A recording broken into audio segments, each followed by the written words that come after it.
Smiling is good for the astral body. Just remember that. Mickey Clean said that. All right, don't try to make sense of this fucking interview, all right? Come on, give me a little bit more. Give me a little bit more. 2 steps too soon, 2 2 stars. stars too late. Where I got it. This is the story of Mickey Clean. Oh yeah. Who will find the key to unlock the secret of the universe? Who will set Mickey free from this curse? Oh. My dream's coming true like it has for me and it's gonna for you. Right, guys? Absolutely. All right, so 2 steps too soon, 2 stars too late. We got to straighten it all out so the universe could stop warring with each other on other galaxies, you know? All because Mickey Clean hasn't gotten his due yet on planet Earth. Yeah, that's what's happening, man. The fucking universe is at battle with each other because fucking Mickey hasn't gotten his due right, man, and he's a fucking child of God. My name is Mickey Clean, a.k.a. Michael Cleanthus. My parents are, my mother's from Pennsylvania, but my dad is from somewhere. I was born in the Bronx. Yeah, New York City. Fordham Hill Hospital. Yep, 1950. It never rained as hard as the day it rained when I was born. Have you ever seen the rain? Anyway, yeah, that's me. I grew up around the world. I grew up in New York City. I met Timothy Leary when I was 16, started taking acid. Then I moved to Greece for 2 years. Went to the American Community School there. Traveled the world. Saw everything, man. Cairo. Man, I got arrested in Cairo for holding hands with a girl I was going out with. You believe that? The Polish embassy's daughter. I got arrested for kissing in public and holding hands. That's how fucked up that part of the world is. Crazy, man. Czechoslovakia, Beardgate. You know Beardgate? Beardgate, if this makes it to where I say hello. I still love you, Beardgate. I met her on the island of Rhodes. Yeah. I go to this old lady, I give her $10. She got a key that's like this size. She's all dressed in black. She opens up the door. Fucking villa. $10 a month. And then there's Beardgate. Oh, I love you, Beardgate. And she had a German boyfriend trying to, she used to hide me under the bed when he'd come around.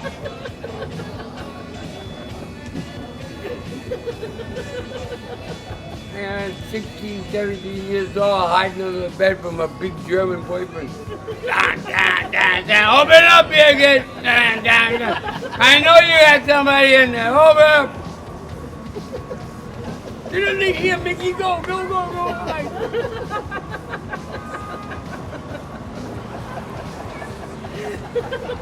It was funny. Lithuania, Poland. Man, Russia. I got arrested 20 times in Russia for leaving the city limits without permission. Oh my God. They detained me for 24 hours. They told me I could go, but my teacher, my friend had to stay. Where am I gonna go? Fucking Poland's on the other side with Bob Wire. Where am I gonna go? I gotta wait here for him. He got the car. When you love what you do, you never have to work a day in your life. I worked at Harvard University for a couple of semesters. Yeah, Dimitri Haji was a professor there, and he hired me as his assistant. It's kind of cool. It's a Carpenter Center, a building built by Le Corbusier. It's a beautiful building. It's like a very modern building. He saw some of my artwork in New York and told the guy to come. And he says, "Wait, who is this guy?" And they told him who I was, and he says, "Oh, he lives up in Boston." He says, "Well, I'm working at Harvard now. I haven't come by." I was doing my rock and roll at the same time, and they got these Harvard professors coming down to these punk clubs, checking out the music.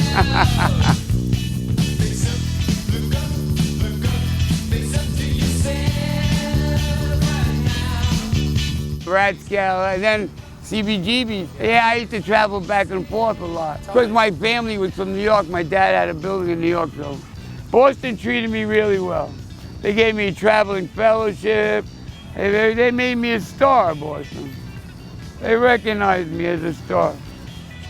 It's kind of cool. And then I ran into my first wife, the Avon heiress. You believe that? I never had to work a day in my life after that. But anyway, that's life. She ended up dying in a mental institution. Yeah, who goes? I must have drove her crazy. I hope not.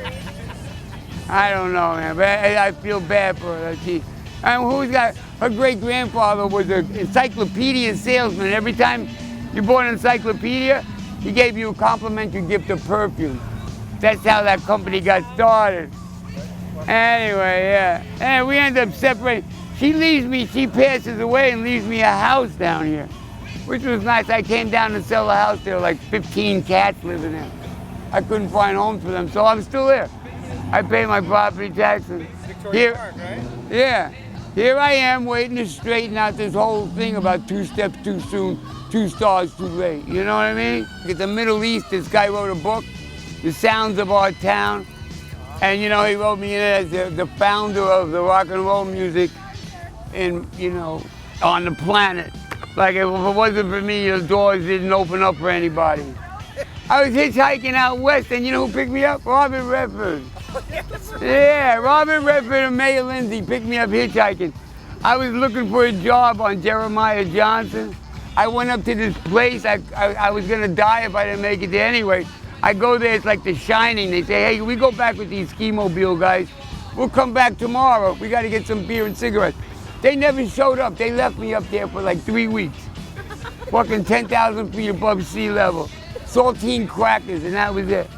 Finally, the sheriff shows up with a ski mobile party. He says, what the fuck are you doing here? I said, I was looking for a gig at Jeremiah Johnson. They told me they were shooting it up here. But obviously, I got sidetracked. The next morning, a caterpillar comes up, and takes me back down into Provo Canyon, where Robert Redford picks me up, and he gives me a gig on the movie, getting this and getting that. He's a nice guy. I've gone into my pituitary gland. I'm up here somewhere. Moved glands. I moved into my tri-consciousness, Father, Son, and the Holy Ghost. Hey, Big Ben, get over here. You're supposed to come to your barbecue. Yeah, whatever happened to the barbecue? I'm still waiting for barbecue pretty soon. Anyway, yeah, I'm gonna definitely have a barbecue. Awesome. I'm serious. Well, I really want to have one, but I use that money to have a fucking barbecue. But we're after the barbecue, Mickey. Your barbecue, but I've been having this barbecue for 4 years now.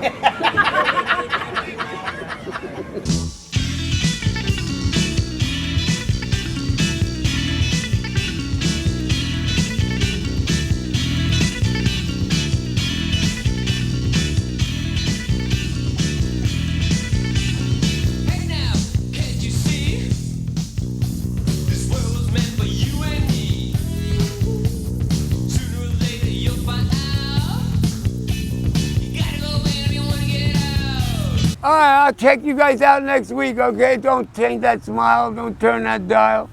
I'll be back.